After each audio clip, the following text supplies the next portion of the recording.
Coming up on We Talk News this week, could crypto reform be the thing that gets safe banking passed? Senator Schumer is working the political trenches in the nation's capital, while on the other side of the aisle, Senator Rand Paul says safer banking is not a pressing priority for him or the Senate, and it is unlikely banking reform will pass. We talked to NORML's Morgan Fox to get the latest on the federal front, where we find out if the DOJ or the DEA or whomever will have the final say on moving cannabis off the CSA or onto a new schedule. Plus, a huge $700 million international Ponzi scam in cannabis leads to 9 arrests and is traced to a house in the Dominican Republic. And, not sure you've heard this, but it is the week of 420 on April 20th, the first time this unofficial holiday for the celebration of cannabis has fallen on a Saturday since 2019. Amazingly, since then, there are now 15 more legal states for adults to use cannabis, so everyone is expecting sales records for one day. And some 420 events have been postponed due to lack of support, and that includes one in the state of Virginia, where Joe Parsons tells us about one in his own backyard. Others will be cranking from California to Maine. Those stories and coast-to-coast cannabis reports on We Talk News with Alaina Pinto. Next. Music Studio. We are Pro Cannabis Media.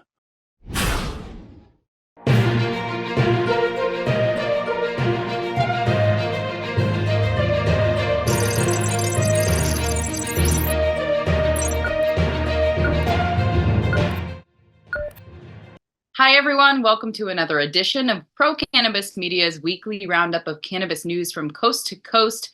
I'm Alaina Pinto. With this being the week of 420, celebrations, concerts, and retail sales records are all expected to be broken.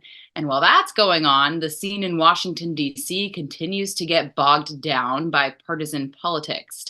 The latest attempt of Democrats who were trying to piggyback their safer banking initiative to the current talks about cryptocurrency reform. And while the Republicans, and in this case, Rand Paul, the senator from Kentucky, said safer banking is, quote, unlikely, and that there are more, quote, pressing issues for the Senate to focus on. That partisan divide in Congress continues to deepen. But here are some facts recently released by Vanxt, one of the top employment platforms in the country. 540,000 plus jobs in the cannabis industry increased by 5.3% year over year.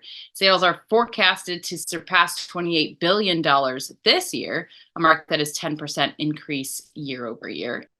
Since 2019, 15 states have legalized adult use for a total of 24 states. 38 have decriminalized it with various medical programs, and more than half of the adults over 21 in the USA now have access to legal cannabis. Plus, 88% approve of legalization of the plant medicine. Yet this plant is still listed as Schedule I on the Controlled Substances Act, with supposedly no medicinal application. It is still illegal at the federal level, causing lawsuits, an increase in the illicit or legacy markets, and agencies in DC like the FDA and the DOJ and DEA point fingers at each other, all taking their sweet time on moving the plant to Schedule III, or completely descheduling. This is an industry that can positively impact the economy, drive jobs and tax dollars into local communities. NORML is one of the leading reform groups in the country, and their director of government relations is Morgan Fox. He is a regular contributor to this news program, and PCM founder Jimmy Young talked to him about these issues and more. All right. Thank you very much, Alaina. So happy to be joined by Morgan Fox, the Director of Government Relations for NORML down there in Washington, D.C. He's a regular contributor to We Talk News and Pro Cannabis Media Productions, and we thank him for that. Morgan, always good to see you. Great to see you, Jimmy. Tell me, please, what is going on with the DOJ now? Is it the DEA? Is it the FDA? Is it the DEA? Who is in charge of who's going to make a decision to get us to reform? Because I heard the White House press secretary mention the fact, well, now it's in the DOJ's, world now. And I'm like, I haven't heard that. Tell me, please, where are we with rescheduling, the DEA ever making a decision? What's the latest? Well, I mean, we're in the same place that we have been for months now since Department of Health and Human Services submitted its recommendations to the DEA. DEA has final jurisdiction over where cannabis is placed in the Controlled Substances Act. Of course, Congress could easily change that. And there have been hundreds of cannabis activists on Capitol Hill this week urging their members of Congress on both chambers and both sides of the aisle to do just that. But obviously, everybody is still kind of waiting with bated breath to see what the DEA is going to do. There have been rumors that there could be an announcement today. I don't put much stock in those rumors. The DEA traditionally has taken its sweet time announcing anything, and it generally has stuck with the status quo. Despite the fact that HHS has recommended that they move cannabis to Schedule 3, despite the fact that the White House has been pressuring them to announce a rescheduling notice, we're still not really hearing anything from it. And I would caution anybody that hears rumors that it could be like, any day to really take that with a grain of salt. Yeah, or something else. And after all, it is 420 week. And I know there are going to be plenty of activities in all sorts of dispensaries from coast to coast.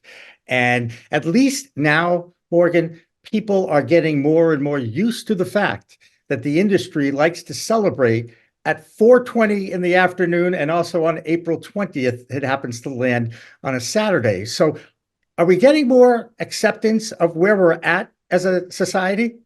Well, I think a more important change that I've noticed over the years is one that directly is related to activism and advocacy.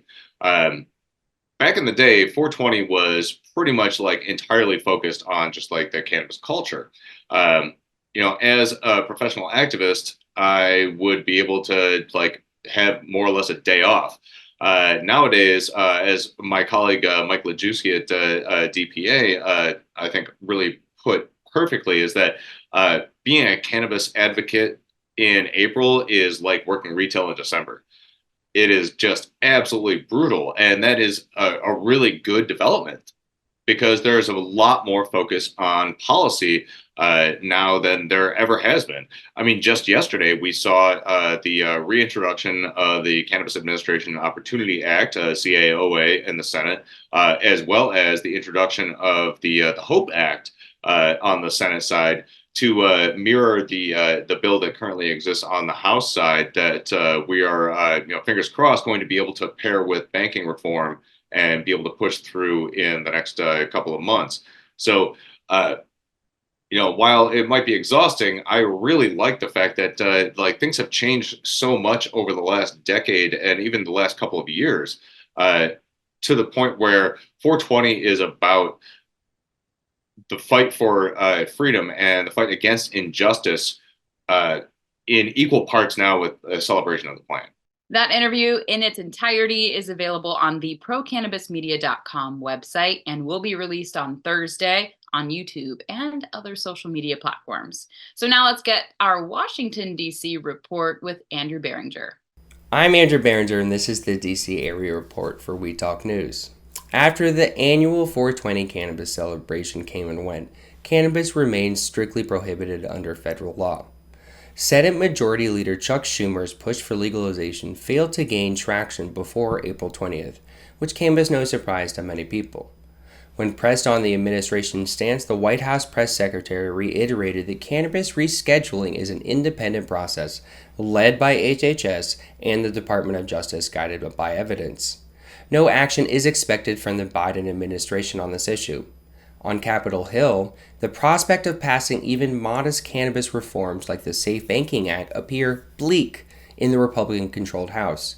GOP Speaker Mike Johnson is unlikely to take up cannabis banking due to fears of alienating his conservative caucus further amidst a leadership crisis. However, there are bipartisan efforts to attach cannabis banking provisions to other must-pass legislation like a cryptocurrency regulation bill. While details are still being finalized, Senate leaders like Schumer view the Safe Banking Act as a very high priority and are engaged in productive talks to get it through Congress by merging it with other bills. As 420 came and went without meaningful federal reform, the cannabis policy landscape remains gridlocked for now between an entrenched White House and a divided Congress leading into the 2024 elections. I'm Andrew Berenger, reporting for We Talk News. Now, just on the other side of the Potomac River in D.C. is Virginia. And you know, that's been the site of one of the most upsetting pieces of news for advocates in quite a few months. You might remember that the Virginia legislature handed their governor, Glenn Youngkin, a bill to legalize adult use in that state. He could have signed it, left it unsigned, and it would have become law, or he could have vetoed it. Well, unfortunately, that governor vetoed it. And that was a gut punch for many advocates in Virginia who had helped move it through their state legislature. Now, as for the 420 celebrations in that state, well, one was scheduled and then postponed this week. Joe Parsons has the full story about that 420 Fest, an event that was supposed to be this past weekend but had to be postponed due to lack of sponsorship. Did that stop event organizers from having a few days of fun and music and nothing but fun and music? No way, sons of Yazgar. The show must go on, except this time it was free. Joe has more from his Old Dominion state. I'm Joe Parsons with the Virginia Cannabis Connection, and this is your Virginia Cannabis Report on We Talk News. I hope everyone had a happy and safe 420 weekend. And here's what went down, or shall I say, what didn't go down in Virginia over the holiday. After a disappointing month with 3 out of the 4 cannabis bills getting rejected, a lot of us were hoping to unwind and celebrate 420 this year at the Virginia 420 Festival. But unfortunately, with only 36 hours of the main gates opening to both events, the lead organizer of the festival, Winston Marston, sent notice to several of the bands, get this, via Facebook, that the entire festival was canceled. This was the only notice that anyone got. With bands and vendors already en route, and some even setting up for the show, it caused more than a little concern, to say the least.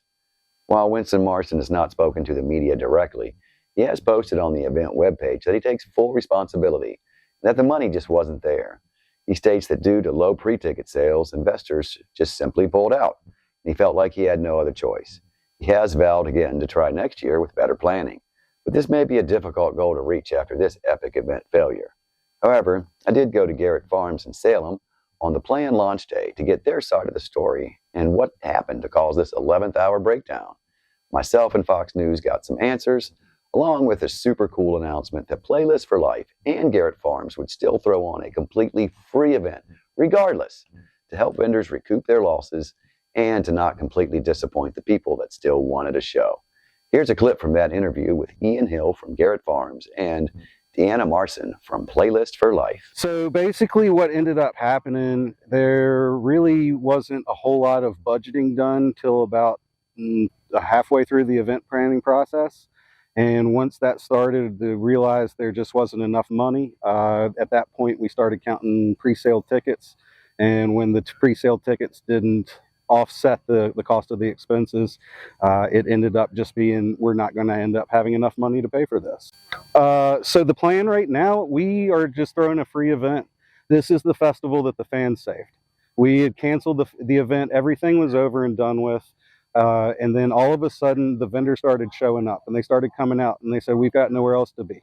The band started calling in and saying, we've got nowhere else to play. So Deanna here came in and started setting up, booking all the bands, putting together a playlist. And we said, enough people have spent enough money on this event. The money's out there. I've been talking about money for 2 weeks now. I'm sick and tired of talking about money. Everything's free. Let's do it for free. No vendor fees, no gate fees, no camping fees. Come on out. It's free. We're all out here to have a good time. Let's focus on that and not worry about what got canceled. I remember that. It was only made sense that we had to save it. It had to go on, but all those who wanted to participate, it's a great idea. And like Ian was saying, a lot of things were already in place, and there was no way Playlist for Life or Garrett Farms was going to disappoint Rona. I reached out to several of the artists, and many have agreed to do an interview with me on their side of the story and how it affected them. The first was the headliner for Thursday night at the Garrett Farms event, New Hampshire's amazing reggae band, Roots of Creation and Grateful Dub Band. I was contacted by founder and frontman Brett Wilson so he could tell me his feeling on the botched event. I went all the way to Falls Church, Virginia, to the historic State Theater to catch up with Brett and check out what could have been at the 420 Festival. Here's a clip from that interview. What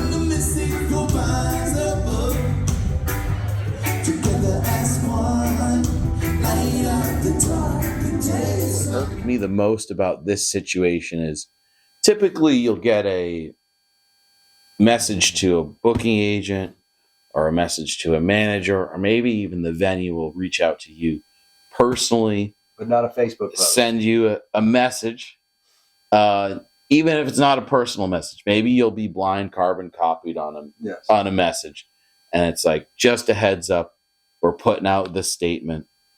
This is how I'm going to handle it. You know, I lost my investor. There's nothing I can do about it. Maybe something he won't put out to the public, but just a little explanation. So you're like, oh, okay. Like, I get where you're coming from. You're a human being. I'm a human being. Like, this is understandable. But this is the first time in history that anything has ever been canceled, to my recollection. And we've done about 150 shows a year that's been canceled by notification on Facebook. Now, as you can see, I've been super busy keeping up with all the events that shape this year's 420 in the Commonwealth. I will continue to follow up and bring you more interviews with some of the other artists as they develop.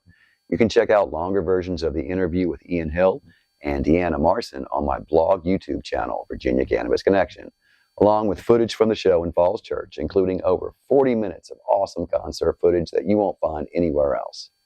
A one-on-one version of the interview with Brett Wilson will also be available next week on Pro Cannabis Media, so be sure to catch that as well. Well, that's all for this week's Virginia Cannabis Report from the Virginia Cannabis Connection, and reporting for Weed Talk News, I'm Joe Parsons. Until next time, stay lifted.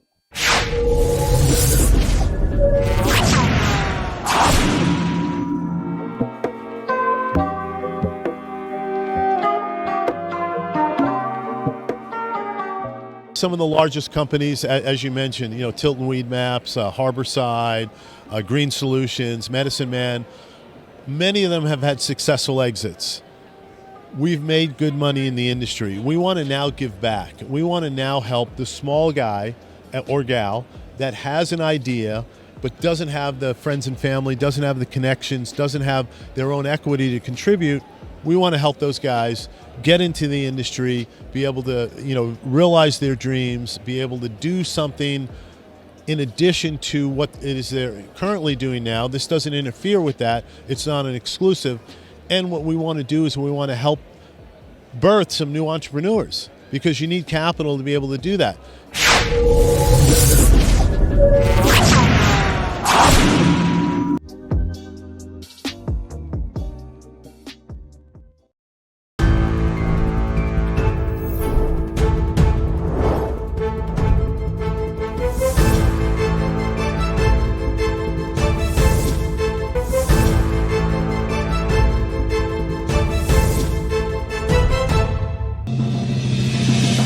Coming up on We Talk News this week, WNBA superstar and Olympic champion Brittany Griner gets busted at a Russian airport for carrying hash oil. Hi, everyone. I'm Alaina Pinto, and this is Weed Talk News. Hey, everybody. It's Brandon Jones with Big Green Distribution with the Missouri Cannabis Report. I'm Karen Black from Green Finger Consulting with the Arizona Cannabis Report. I'm Matthew Friedlander, coming to you from the owner's office here at Skagit Organics. I'm Amy Carter from Michigan Weedsters. My name's Tom. You can find me over at Cannabis and Legalization News. I'm Jill Goldsberry with Weed Talk News New Jersey, and we are back. Andrew Behringer here reporting from Washington, D.C. Our Canadian correspondent with Weed Talk News, Debbie Fazy, with the Canadian Toke of the Week. I'm Doug Miller from Highland Wall Street with this week's Cannabis Stock Report for Weed Talk News.